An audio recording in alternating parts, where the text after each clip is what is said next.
l'homme Tony Mwaba.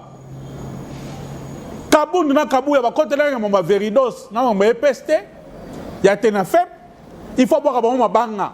Ma banga le ko pas musicien, ma banga comme un examen d'état. Papa Eza parti présidentiel, so ba tuni ba so ba tuni. Oza la carte dictature te, to la carte mon pape te. Yo mon a perdu au pouvoir. Il t'aime examen d'état, Batouna qui est le secrétaire général du parti présidentiel ou du PPRD. Au monde a ce genre de questions. Les partis politiques sont des faits privés. La culture générale, on doit parler des institutions publiques.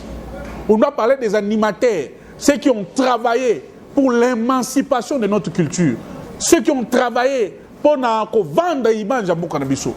Qu'est-ce que Kaboun a déjà fait dans ces pays en tant qu'acteur politique? Et chacun a dit qu'on va Kaboun na Kabouya. Mais il est qui? Qu'a-t-il fait déjà dans le domaine de la culture? Quel poste a-t-il déjà occupé à travers la Mbokao? Mazana poste président vice-président de l'Assemblée nationale. Voilà Moussou Azali secrétaire. Kabouya est secrétaire général à parti présidentiel. Bazou dédicace. Yoka. Barotou dans ta question. Secrétaire général à parti national. Biso toi démocrate.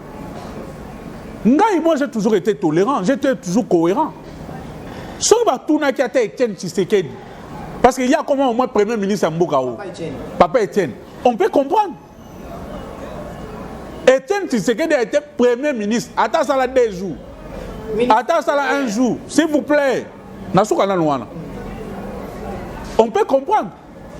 Mais pas Kabouya. Kabouya occupe pas poste. Attends chef de Kata comment on dit. Attends chef de Rick Kaboun comment on dit. Na Kabouya. Poste à Liboso à Kaboun, vice-président, il y a Nini, il y a l'Assemblée nationale. Qu'a-t-il fait? Tu comprends dans le COP? Aux journalistes à Maëlle. Bagina dossier dans l'IGF la Linguette. Les scènes démasqués. Mon centre, il y a la République du Congo. Mouto va dire mon mon centre, le cas Saint-Père. Bakangé le bon, on a katia Mzungu ya Biloko. À Linguette.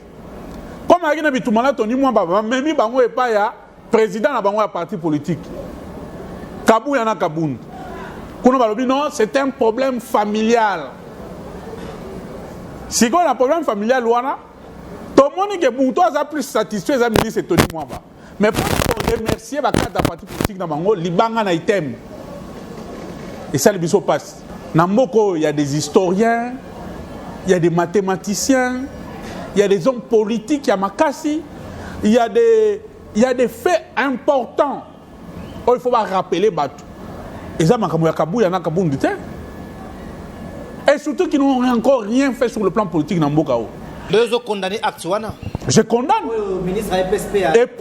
Et puis, Nathan Biso de Okola, tout ça, l'examen d'État, il y a un comité scientifique et Rosa. C'est-à-dire, composer la question d'examen d'État, il faut la question le comité scientifique va vérifier. C'est que le comité on est Koufa. C'est que le comité on est Ezalaki. C'est que Tony Mwaba va imposer qui va la question de Mibale. N'a dédicacé à tout le monde va côté la ngaï.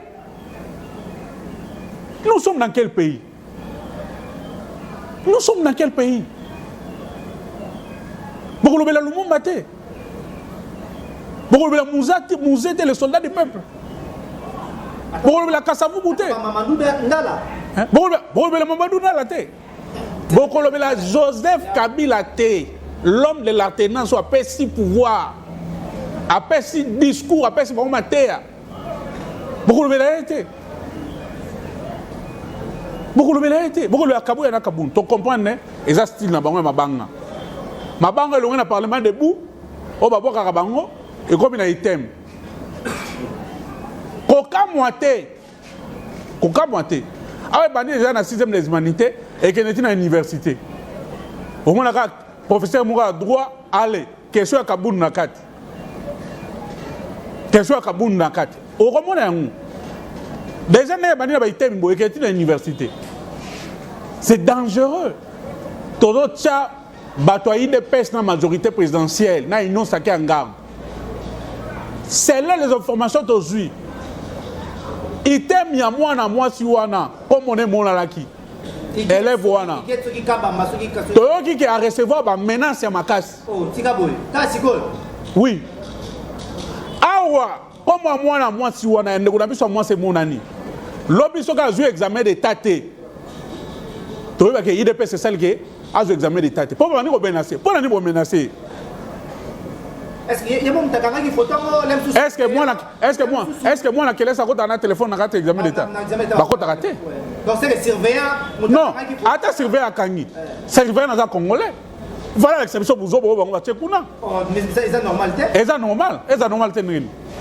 Surveillant, on est sûr que les gens sont pour la question pour Zobo, on va checker. Mais, tolobi moi, na wana classe, botika ya ça l'examen d'état ainsi là. Ce qui a joué point na botika ya leka, mais ce qui a joué pour encore pour la menace pour recevoir et que vous avez malade.